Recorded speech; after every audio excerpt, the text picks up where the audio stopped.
말씀의 제목은 포이에오입니다. 제가 오늘은 어쩔 수 없이 이 단어, 헬라어 단어를 그대로 제목으로 사용을 했습니다. 이유가 있습니다. 이따 뒤에 가서 그 말씀을 좀 설명을 드릴 건데, 이 포이에오라고 하는 이 헬라어 단어의 뜻은 행하다라고 하는 뜻입니다. 한번 따라해 보시겠습니까? 포이에오. 네, 지금 외국어를 하셨습니다. 이렇게 뿌듯하게 생각하셔도 됩니다. 행하다라고 하는 뜻을 가지고 있는 이 포이에오라고 하는 동사인데요. 이 단어를 오늘 말씀의 제목으로 잡았습니다. 지난주 말씀을 잠깐 되돌려 보면 유대인들과의 10번의 주고받는 대화가 있었습니다.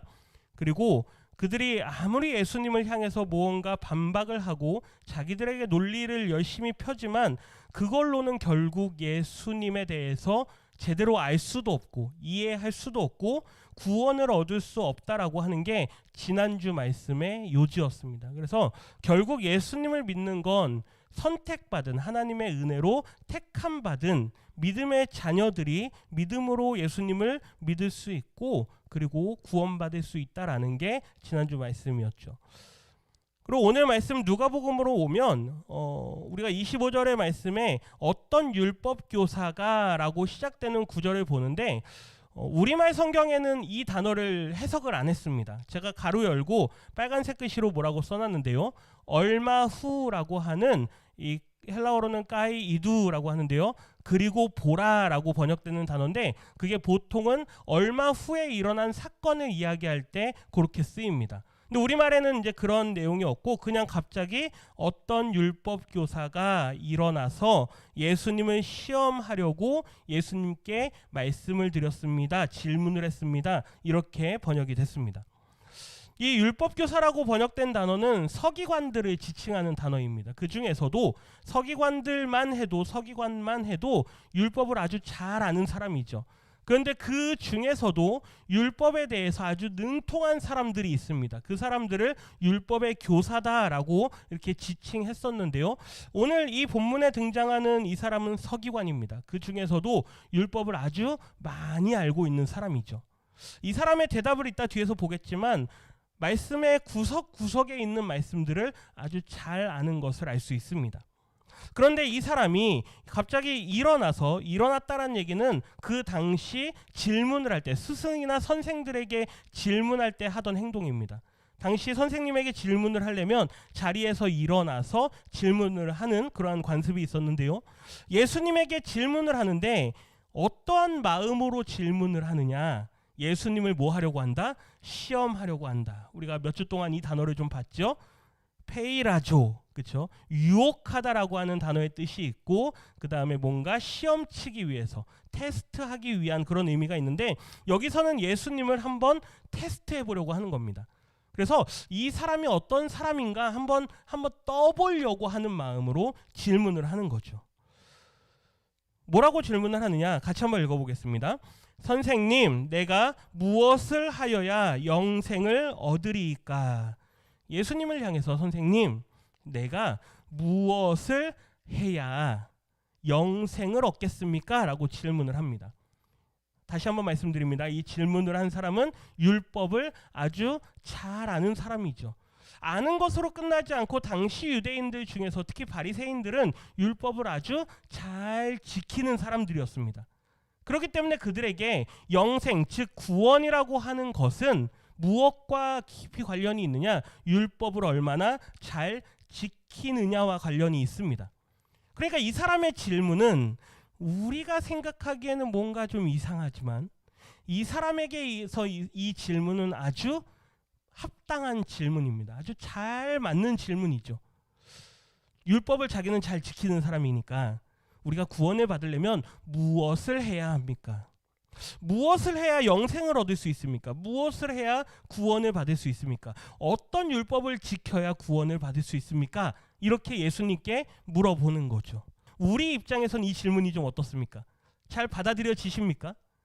우리는 구원하면은 뭘 한다? 이런 것과 연관짓지 않습니다. 주로 무엇과 관련이 있죠? 우리의 믿음과 관련이 있습니다. 구원은 무엇으로 받는 것이다? 예수님을 믿는 믿음으로 받는 것이다. 그런데 이 사람의 질문은 나는 평생을 율법을 지키면서 살아온 사람이고 그 율법의 범주 안에서 살아가는 사람입니다. 선생님, 당신도 선생이라고 불림을 받고 있는데 그렇다면 우리가 구원을 받으려면 어떤 걸 잘 지켜야 구원을 받을 수 있겠습니까? 이 사람이 예수님을 테스트하고 있는 겁니다. 요한복음 3장 15절 말씀에 보면 분명히 이렇게 말씀하죠. 같이 읽습니다. 이는 그를 믿는 자마다 영생을 얻게 하려 하심이니라. 아멘. 꼭 이 성경 구절 말씀이 아니어도 곳곳에 이런 말씀들이 있습니다. 구원을 받는 건 무엇으로다? 믿음으로다. 이런 말씀들을 들이밀지 않아도 우리가 교회를 오래 다닌 사람이라면 상식적으로 예수님을 믿어야 구원받는다. 행동으로는 구원받을 수 없다. 돈으로도 못 가요. 착한 일을 많이 해도 못 가요. 어디? 하늘나라. 우리가 노래도 많이 불렀고 이러한 질문이 과연 합당한 질문이냐? 우리에게 있어서 합당하지 않은 질문이지만 이 율법교사, 이 사람에게는 매우 합당한 질문이었습니다. 여기까지가 되셨다면 예수님의 대답을 한번 보십시오. 같이 읽습니다. 예수께서 이르시되 율법에 무엇이라 기록되었으며 내가 어떻게 읽느냐. 예수님의 질문을 대답을 한번 주목해서 보십시오. 예수님께서 뭐라 그러십니까? 나를 믿어야 구원받는다. 아니면 니고데모와의 대화에서 거듭나야, 그렇죠? 거듭나야 구원받는다 라고 말씀하시는 게 아니라 오히려 질문합니다. 뭐라고 질문하십니까? 율법에는 뭐라고 기록되었느냐? 너가 율법을 잘 가르치는 사람이고 너가 특히 그 서기관들 중에서도 율법의 선생이라고 너가 불림받는 사람이 아니냐? 율법에는 뭐라고 말씀하느냐? 그리고 너는 그 말씀을 어떻게 해석하느냐라고 오히려 반문하십니다. 이 사람이 예수님을 시험하려고 한번 떠보려고 하는 그 질문에 예수님은 오히려 이 사람에게 역으로 질문을 하시죠. 한번 이 사람의 대답을 한번 보십시오. 같이 읽겠습니다. 대답하여 이르되 내 마음을 다하며 목숨을 다하며 힘을 다하며 뜻을 다하여 주 너의 하나님을 사랑하고 또한 내 이웃을 내 자신같이 사랑하라 하였나이다. 아멘. 이 사람의 대답을 한번 보십시오. 얼마나 멋진 말입니까? 마치 누구의 말과 같습니까? 예수님의 말과 같습니다. 이 성경을 잘 읽지 않는 사람들은 이 말씀을 읽으면서 이거 예수님 하신 말씀 아닌가? 하나님을 사랑하고 누구를 사랑하라? 이웃을 사랑하라. 이건 예수님 말씀 아닌가? 이렇게 생각할 수 있습니다. 그런데 이 사람이 율법을 얼마나 잘 아는지를 알 수 있는 대목이 바로 이 구절입니다. 우리는 하나님을 사랑하고 이웃을 사랑하라 이 말씀을 누가 하신 말씀이라고 생각합니까? 보통은 예수님이 하신 말씀이라고 생각을 합니다. 그런데 이 말씀은 이미 구약 성경에 다 주신 말씀입니다. 그런데 그게 붙어 있지 않고 여기저기 떨어져 있습니다. 그 떨어져 있는 걸 이 사람이 잘 합쳐서 대답을 합니다. 한번 말씀을 좀 볼까요? 신명기 6장 5절 말씀 같이 읽습니다. 너는 마음을 다하고 뜻을 다하고 힘을 다하여 내 하나님 여호와를 사랑하라. 아멘. 이 말씀 우리가 너무나도 잘 아는 말씀이죠. 너는 마음을 다하고 뜻을 다하고 힘을 다하여 누가복음에서는 목숨까지 다하여 하나님을 사랑하라 라고 말씀을 하고 있습니다. 그러면 내 이웃을 사랑하라 라는 말씀은 어디 있습니까? 왠지 신명기에 있을 것 같죠. 그런데 신명기에 있지도 않습니다. 오히려 율법에 아주 세세한 내용들이 적혀있는 레위기 말씀에 이 말씀이 있습니다. 우리 레위기 19장 제가 절을 빠뜨렸네요. 같이 한번 읽어봅니다. 원수를 갚지 말며 동포를 원망하지 말며 내 이웃 사랑하기를 내 자신과 같이 사랑하라. 나는 여호와이니라. 이 레위기 19장에 가면 하나님께서 안식일을 기억하여 거룩하게 지키라. 막 율법의 말씀들을 주시면서 그 다음에 이웃들과 관계에서 거짓말하지 마라, 탐내지 마라 뭐 이런 말씀들도 막 하십니다. 그러다가 내 이웃 사랑하기를 누구와 같이 하라? 내 자신과 같이 하라. 이미 신명기에서 하나님을 사랑하라, 레위기에서 내 이웃을 사랑하라라는 말씀이 있었습니다. 그러니 앞서 말씀드린 것처럼 이 율법 교사는 구약에 있는 율법, 특별히 모세오경의 말씀들, 토라라고 불리는 이 율법의 말씀들을 너무나도 잘 알고 있었던 사람이죠. 그러니까 율법에는 뭐라고 기록되어 있느냐, 그리고 너는 그 말씀을 어떻게 해석하느냐라고 하니까 이 사람이 성경에 있는 말씀을 아주 잘 요약해서 율법의 정신을 이야기합니다. 율법의 정신은 율법을 지키는 게 아니죠.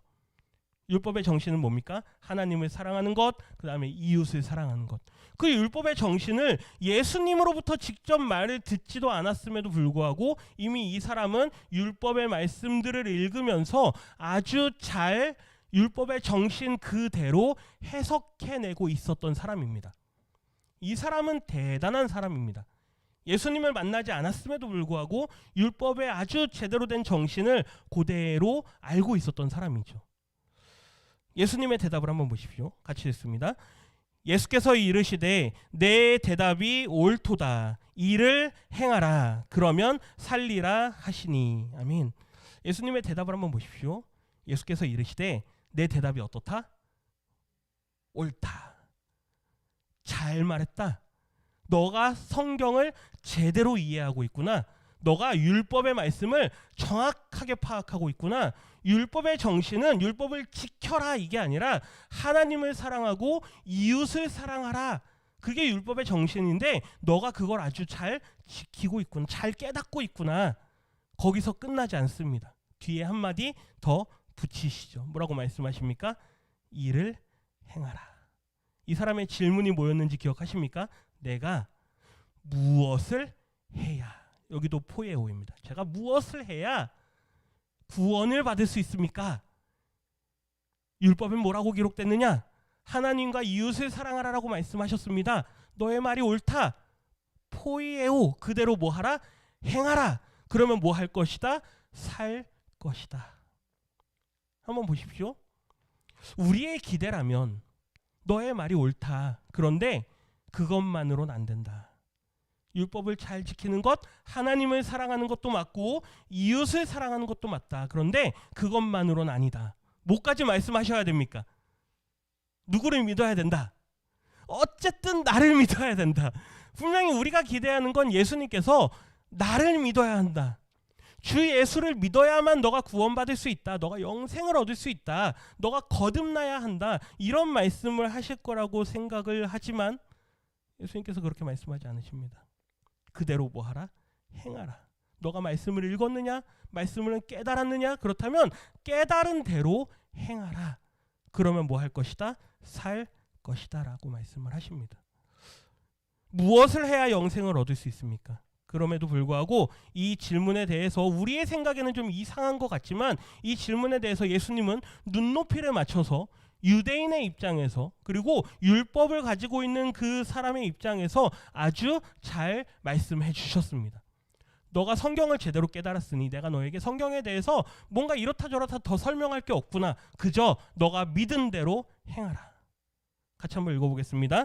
말씀 해석은 잘 하는구나. 그렇다면 믿은 대로 행하면서 살아라.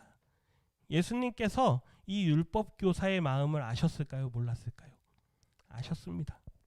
이 사람이 나에게 왜 이런 질문을 하지? 자기가 유대인이고 자기는 율법 교사고 율법을 잘 지키고 살아가고 있으니 자기의 의를 드러내려고 하는 사람이구나라는 걸 예수님께서 아셨겠죠. 단 하나. 이 사람이 과연 율법을 잘 행하고 살아가는가? 이걸 예수님께서는 보시기를 원했던 겁니다. 자기 딴에는 어떨까요? 저는 율법을 잘 행하면서 살아갑니다. 그리고 하나님도 사랑하고 이웃도 사랑하면서 살아갑니다. 아마 이런 마음이 있었겠죠. 그런데 예수님의 대답을 보십시오. 믿은 대로 행하면서 살아가라. 그러면 뭐 할 것이다? 영생을 얻을 것이다. 이 사람의 마음이 어땠을까요? 이 율법 교사의 마음. 뭐지? 내가 기대한 것과 뭔가 좀 다른데? 뭐 다른 게 없지 않습니까? 나는 이미 잘 지키고 살아가고 있고 나는 이미 율법을 다 행하면서 살아가고 있는데 뭔가 좀 다른 게 없는데 뭐 좀 특별한 거 없나? 아마 이런 마음이 이 사람의 마음속에 있었던 것 같습니다. 한마디 질문을 더 붙입니다. 같이 한번 읽어봅니다. 그 사람이 자기를 옳게 보이려고 예수께 여짜오되 그러면 내 이웃이 누구니까? 이 사람의 질문을 보면 이 사람의 마음을 알 수 있습니다. 자기를 어떻게 보이려고? 옳게 보이려고. 그 말이 무슨 말일까요? 당신의 말씀을 알겠습니다. 율법의 말씀을 잘 지키면서 살아가라고 하니 저는 지금도 잘 지키고 살아가고 있습니다. 자기가 옳다. 이 옳다라고 하는 말이 헬라어로 디카이오라고 하는 단어인데요. 스스로를 의롭게 여기다라는 단어입니다. 그러니까 자기 스스로는 의인이다라고 하는 그 생각을 가지고 있는 거죠. 당신의 말을 들어보니 율법대로 지키면서 살아가라라고 말하니까 저는 그 율법을 잘 지키면서 살아가고 있습니다. 그러면 누가 제 이웃입니까? 이 질문이 과연 무슨 의미입니까? 누가 제 이웃입니까? 제 이웃이 누구입니까? 저는 이미 유대 사회 안에서 우리 유대인 공동체 안에서 저는 하나님도 사랑하고 이웃을 사랑하라라고 하는 자선의 일도 잘 행하면서 살아갑니다. 율법을 지킨다라는 건 단순히 율법만 지킨다라는 게 아닙니다. 뭣도 행하느냐? 자선도 잘 베푼다라는 얘기입니다. 실제로 유대인들은 자선을 매우 잘합니다. 율법에 그게 기록되어 있기 때문에. 이 사람의 반박은 이겁니다. 같이 한번 읽어봅니다. 나는 율법을 다 지키며 살아갑니다. 나는 하나님을 사랑합니다. 나는 이웃을 사랑합니다. 저는 율법도 지키고 자선도 잘 행하면서 살아갑니다. 그러니 제가 뭘 더 해야 되겠습니까? 자기의 의를 드러내는 겁니다. 내가 누구를 더 사랑해야 됩니까? 이미 저는 우리 유대인 사회에서 하나님을 사랑하는 건 뭐 말할 것도 없지 않습니까? 저에게서 하나님 사랑하는 것 빼놓으면 저는 시체입니다. 그렇죠? 저는 하나님 사랑하는 것 빼고는 저는 시체입니다. 저는 하나님만 사랑합니다. 그리고 저는 유대인 형제들도 잘 사랑하며 살아갑니다. 그런데 누가 제 이웃입니까? 이 질문에 예수님께서 하나의 비유를 말씀하십니다. 우리가 너무나도 잘 아는 선한 사마리아인의 비유. 이 선한 사마리아인의 비유를 우리가 보통은 그치, 우리도 약한 사람을 잘 도와주며 살아야지, 이 정도의 관점에서 이 말씀을 많이 이해를 합니다. 그런데 이 비유의 말씀을 제대로 이해하기 위해선 요 바로 앞전 우리가 함께 봐온 예수님과 율법교사의 이 대화 문맥을 먼저 이해하셔야만 합니다. 이 율법교사는 예수님을 향해서 저는 율법을 다 지키면서 살아가고 이웃도 사랑하면서 살아갑니다. 유대인 형제 공동체 안에서 저는 아주 유명한 사람입니다. 자선도 많이 하는 사람입니다. 그러니 제가 뭘 더 해야 되겠습니까? 자기 의를 드러내는 사람입니다. 누가 제 이웃입니까? 제 이웃이라고 하는 사람들 저는 다 사랑하면서 살아갑니다. 예수님의 비유를 한번 보십시오. 우리 30절 말씀 같이 한번 읽어봅니다. 예수께서 대답하여 이르시되 어떤 사람이 예루살렘에서 여리고로 내려가다가 강도를 만나매 강도들이 그 옷을 벗기고 때려 거의 죽은 것을 버리고 갔더라. 예수님의 비유가 시작됩니다. 어떤 사람이 있는데 한번 잘 들어봐라. 어떤 사람이 예루살렘에서 여리고로 내려가다가 강도를 만났다. 그런데 그 강도들이 얼마나 흉악한 사람들인지 그 사람의 옷을 벗기고 가진 걸 다 가지고 그 사람을 거의 죽다시피 때려서 그냥 그 자리에 버려놓고 갔다. 그 유대 광야라고 하는 길이 예루살렘에서 여리고로 가는 길이 이렇습니다. 이건 지금 현재 길입니다. 2000년 전의 길은 어땠겠습니까? 뭐 더 험악하거나 이거보다 더 험악하기가 어떨지 모르겠지만요. 얼마나 흉악한 범죄자들이 이곳에 많이 등장하는지 예루살렘에서 여리고로, 여리고에서 예루살렘으로 가는 그 길에는 항상 무장을 하고 다녀야만 했다라고 역사에 기록을 남깁니다. 이곳에 강도들이 많았다는 얘기죠. 이 유대 광야 길에 강도를 만난 사람이 한 사람이 있는데 그 강도들이 이 사람을 거의 반쯤 죽은 상태로 내버려 두고 갔다. 그러면서 우리가 잘 아는 대로 세 사람을 등장시키십니다. 첫 번째 사람 같이 읽습니다. 마침 한 제사장이 그 길을 내려가다가 그를 보고 피하여 지나가고. 한 제사장이 있는데 그 사람이 예루살렘에서 여리고로 내려갑니다. 예루살렘에서 여리고로 내려갔다는 얘기는 아마 제사의 일을 예루살렘 성전에서 자기 차례에 오는 그 제사의 일을 다 끝내고 자기가 살던 여리고 땅으로 내려가는 길이었던 것 같습니다. 어떤 이유에서인지 모르지만 그 반쯤 죽어있는 그 피해자를 보고 그냥 피해서 지나가 버립니다. 근데 이게 이렇게 옆으로 돌아갔다는 얘기가 아닙니다. 이 안티파레르코마이라고 하는 이 단어는 보고 등을 돌려서 반대길로 가버렸다는 얘기입니다. 아예 보고서는 자기 등을 돌려버렸다는 얘기죠. 이 제사장, 어떤 이유인지 모르겠지만 제사장이 그렇게 행동을 합니다. 두 번째 사람이죠. 같이 있습니다. 또 이와 같이 한 레위인도 그곳에 이르러 그를 보고 피하여 지나가되. 한 레위 사람이 있는데 이 레위 사람도 그곳을 지나가다가 아마 이 사람도 성전에서 제사를 지내고 아마 지나가는 길이었던 것 같습니다. 제사의 일을 돕는 일을 하던 사람들이 누구죠? 레위인들이죠. 그렇기 때문에 이 사람도 아마 예루살렘 성전에서 제사의 일을 돕고 그 일을 마치고 자기의 처소로 가는 길이었던 것 같습니다. 그런데 이 사람도 똑같습니다. 그를 보고 자기 등을 돌려버리고 반대 방향으로 가버립니다. 세 번째 사람이죠. 같이 읽습니다. 어떤 사마리아 사람은 여행하는 중 거기 이르러 그를 보고 불쌍히 여겨. 어떤 사마리아 사람이 있는데 벌써 예수님이 사마리아 사람이라고 하는 그 말을 딱 하는 순간 아마 이 율법교사 유대인은 인상이 찌그러졌을 겁니다. 왜 그러냐면 불편한 이야기가 시작되거든요. 보십시오. 앞에 제사장, 그 다음에 레위인, 이 사람들은 누구입니까? 정통 유대인입니다. 하나님을 사랑하고 율법을 잘 지키며 살아가는 사람들이죠. 그런데 그 사람들이 반쯤 죽어가는 불쌍한 사람을 보고도 등을 휙 돌려서 도망가 버렸다. 그 말을 들을 때 이 사람의 마음이 어떻겠습니까? 뭔가 좀 불편한 마음이 있었겠죠. 왜 그렇게 했지? 뭐 이런 마음이 있었는지도 모르겠습니다. 그런데 세 번째 사람 사마리아 사람이 하는 순간 이 사람의 인상이 확 찌그러질 겁니다. 왜요?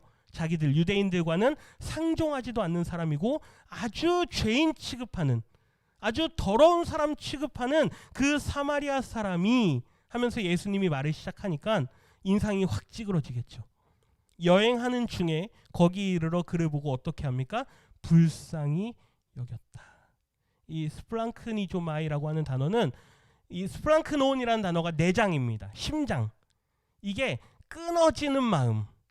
예수님께서 무리를 보시고 민망히 여기시다, 불쌍히 여기시다, 측은히 여기시다 할 때 그 단어가 바로 이 스플랑크니조마이라고 하는 동사인데요. 애끓는 마음, 아주 불쌍히 여기는 마음. 그 마음을 누가 가졌느냐? 앞서 제사장도 아니고 레위인도 아니고 누구입니까? 더러운 사람. 그렇죠? 아주 우리와 상종할 수 없는 그 사마리아인, 철천지 원수와 같은 사마리아인이 불쌍히 여기는 마음을 가집니다. 34절, 35절 같이 읽어봅니다. 가까이 가서 기름과 포도주를 그 상처에 붓고 싸매고 자기 짐승에 태워 주막으로 데리고 가서 돌보아 주니라. 이튿날 그가 주막 주인에게 데나리온 둘을 내어주며 이르되 이 사람을 돌보아 주라. 비용이 더 들면 내가 돌아올 때에 갚으리라 하였으니. 아멘. 이 사람이 발견하고는 자기가 가지고 있던 긴 여행길이기 때문에 뭐 여행하고 있는 중이라 자기가 마셔야 될 물과 뭐 포도주와 뭐 그런 것들이 있었겠죠. 그거를 이 사람한테 그냥 다 부어줍니다. 상처를 치유하고 임시방편으로 하는 응급처치하는데 이걸 다 사용합니다. 그리고 자기 나귀에다가 이 사람을 태우고, 자기 낙타인지 뭔지 모르겠지만 뭐라고 말씀에 기록하죠? 자기 짐승입니다. 거기에 태우고, 낙타인지 낙인지 모르겠지만 거기에다 태우고 이 사람을 근처 가까운 여관으로 갑니다. 그리고 거기에서 하는 말 한마디 더. 데나리온 둘을 그 주인에게 줍니다. 데나리온 둘은 이틀치 몸값입니다. 임금입니다. 그러니까 우리 돈으로 하면 20만 원, 30만 원 되겠죠. 하루 일당, 이틀치 일당을 이 주인에게 주면서 이 사람을 잘 좀 돌보아 주십시오. 제가 지금 하고 있는 일이 있어서 이 여행길을 빨리 마치고 올 건데 그 돌아올 때에 제가 다시 드리겠습니다. 뭐 우리 같으면 119 전화해가지고 그쵸? 병원까지 보내면 우리 일은 다 했다 이렇게 생각할 수 있습니다. 그런데 이 사람은 그렇게 하지 않습니다. 다시 병원까지 찾아가가지고 병원비가 얼마나 나왔습니까? 제가 내겠습니다. 그렇죠? 내가 돌아오는 길에 비용이 더 들면 내가 다 갚으리라. 이 사마리아 사람이라고 하는 사람이 이 아주 처참한 상황에 처해 있는 이 사람을 보고 불쌍히 여기는 그 마음을 가지고 거기서 끝나는 게 아니라 자기의 가진 걸 다 동원해서 이 사람을 치유하고 이 사람이 회복되어지는데 온 마음을 쏟습니다. 이 이야기를 하시면서 마지막에 예수님께서 질문하죠. 같이 읽습니다. 내 생각에는 이 세 사람 중에 누가 강도 만난 자의 이웃이 되겠느냐. 아멘. 질문입니다. 이 세 사람 중에 누가 이웃이냐? 이 율법교사의 질문이 뭐였습니까? 누가 제 이웃입니까? 저는 이미 자선도 행하고 있고 많은 사람들을 돕고 있습니다. 그런데 제가 더 도와야 될 사람들이 있습니까? 이 질문이죠. 저는 이미 의로운 사람입니다. 레위인과 제사장은 이스라엘 사람들을 상징하는 겁니다. 너희 유대인들아, 이 말이죠. 너희 유대인들아, 너희들이 하나님을 사랑한다 하고 이웃을 사랑한다라고 말하지만 봐라, 너희의 행함은 이런 정도의 행함이다. 하나님을 예배하는 그 일을 잘한다라고 하지만 너희들이 이렇게 불쌍한 처지에 있는 사람을 봤을 때 저를 불쌍히 여겼느냐? 너희들은 그렇게 하지 않는다. 그런데 봐라, 너희들이 상종조차 하지 않는다라는 저 사마리아 사람은 어떻게 하느냐? 자기의 가진 걸 다 사용해서 이 사람을 돕는 데 쓰지 않느냐? 예수님의 대답이 뭡니까? 같이 읽습니다. 예수께서 이르시되 가서 너도 이와 같이 하라 하시니라. 아멘. 예수님의 대답을 다시 한번 보십시오. 나를 믿어라 이 말씀이 아닙니다. 너가 율법을 가진 자고 유대인이라고 자처하지만 너희의 지식은 한계가 있다. 이 사람, 선한 사마리아인이라고 불리는 이 사람의 말과 이 사람의 행동은 마치 누구의 모습과 같을까요? 예수님의 모습과 같습니다. 예수님은 당신을 드러내지 않으시면서도 나를 믿어라 이렇게 말씀하지 않으시면서도 예수님의 평상시 말과 예수님의 평상시의 모습을 이 이야기 안에서 그대로 녹여내십니다. 너희들이 그렇게 싫어하고 너희들이 그렇게 미워하는 그 사마리아인, 너희들은 나를 누구로 보니? 당신은 귀신이 들렸다. 당신은 사마리아인이 아니냐? 너희들은 나를 그렇게 보지 않느냐? 그런데 이렇게 율법이 있다라고 말하지만 도망쳐가는 너희의 자화상을 한번 봐라. 이 말씀은 오늘날 우리 기독교인들에게도 동일하게 말씀하는 거죠. 주일날 예배 잘 드리고 가서 불쌍한 사람들이 있으면 그 사람들을 긍휼히 여기는 마음이 있어야 되는데, 아유 저 사람들은 뭐 예수 믿지도 않는 사람들이고, 그렇죠? 얼마나 우리가 쉽게 판단해버리고 정죄합니까? 저 사람들은 뭐 잘해줘봐야 소용없습니다. 뭐 그렇게 맨날 교회에서 다 퍼다 줍니까? 저 사람들 어차피 예수 믿지 않는 사람들인데. 이게 우리의 자화상이란 얘기죠. 예배는 잘 드립니다. 은혜가 충만하죠. 그런데 우리의 말과 우리의 행실이, 우리의 믿음과 행실이 일치되지 않는 모습을 우리가 얼마나 많이 보이냐 이거죠. 예수님의 대답은 분명합니다. 포이에오, 뭐 해라? 그대로 해라. 믿었느냐? 그렇다면 그대로 행하라. 이 말이죠. 해석하지 말고, 제한하지 말고, 한계를 두지 말고, 내가 마치 선한 사마리아인과 같이 내가 너희를 제한 없이 사랑하는 것처럼, 내가 너희를 구별하지 않고 사랑하는 것처럼 너희도 유대인 형제만 사랑할 것이 아니라 모든 사람들을 다 사랑해야 되는 거 아니냐. 나중에 초대교회 때 야고보라고 하는 예수의 동생이 있습니다. 예수의 동생이 야고보인데요. 이 야고보가 나중에 편지를 씁니다. 그게 야고보서입니다. 이 야고보서의 기자는 야고보 사도가 아닙니다. 예수의 형제이고 나중에 예루살렘 교회의 지도자가 됩니다. 그 야고보서를 기록한 야고보가 야고보서 2장에서 아주 중요한 말씀들을 남깁니다. 우리 같이 한번 뜻을 생각하시면서 쭉 읽겠습니다. 긍휼을 행하지 아니하는 자에게는 긍휼 없는 심판이 있으리라.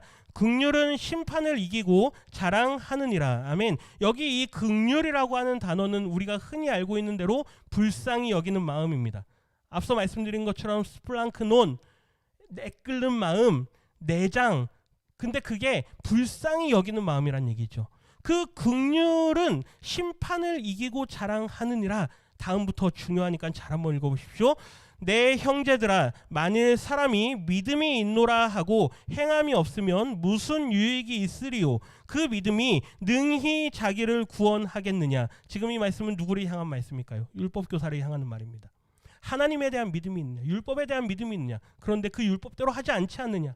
이거죠. 그러한 믿음이 무슨 소용이 있느냐? 그 율법이 너를 구원하겠느냐 이 말이죠. 계속 읽습니다.